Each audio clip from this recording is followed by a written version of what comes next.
आज का विषय है अष्टांग योग के अंतर्गत प्रथम अंग यम का दूसरा उप अंग सत्य।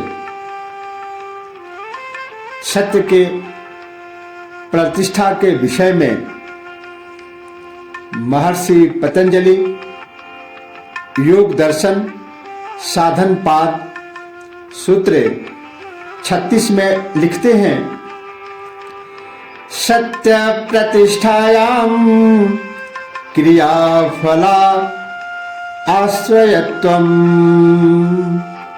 अर्थात सत्य की दृढ़ स्थिति हो जाने पर उस योगी में क्रियाफल के आश्रय का भाव आ जाता है।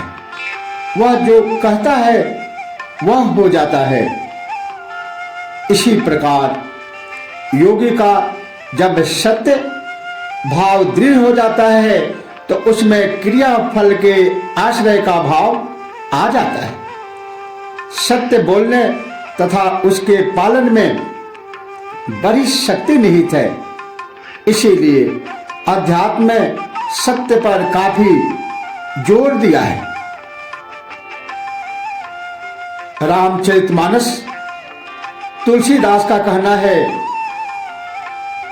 धर्म न दूसर सत्य समाना। उपनिषद कहता है, सत्य में जयते, सत्य की ही विजय होती है। और आधुनिक युग में जिसे हम राष्ट्रपिता कहते हैं, महात्मा गांधी ने अपने आत्मकथा में लिखा है कि मैं तो एक डरपोक भीरू छात्र था, किंतु सामान्य व्यक्ति से असामान्य बनाने में जो महत्वपूर्ण भूमिका निभाया वह है सत्य और अहिंसा। वे आगे अपने आत्मकथा में लिखते हैं, अपने अनुभव को बताते हैं, तत् सत्य में वजयते किल मूल मंत्र सत्यस्य संरक्षणम् एव धर्म तत्त्वम् सत्यान्वितम् मम जीवनमेव दूतम्।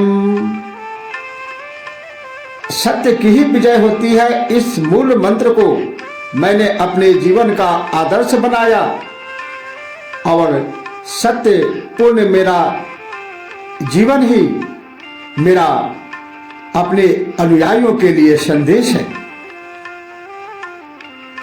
सामान्य व्यक्ति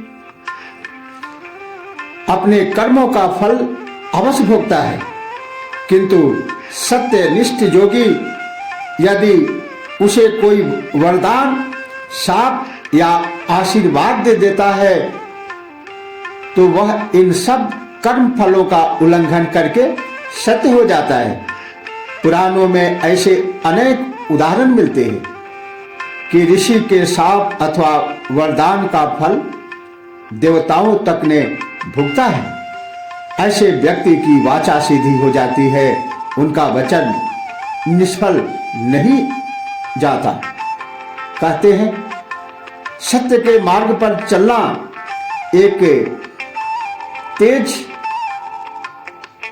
तलवार के धार पर नंगे पांव चलने के बराबर है, किंतु जैसे ही हम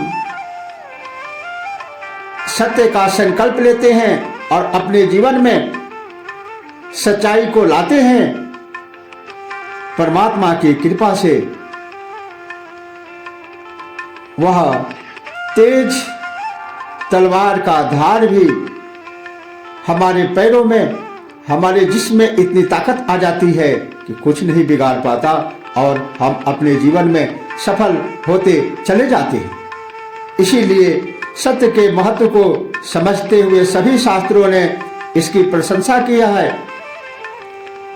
महर्षि पतंजलि ने भी अपने योग सूत्र 36 में कहा, सत्य प्रतिष्ठायाम क्रिया फला आश्रयत्वम। आज इतना ही। इसी के साथ ओम नमः शिवाय। जय श्री कृष्ण।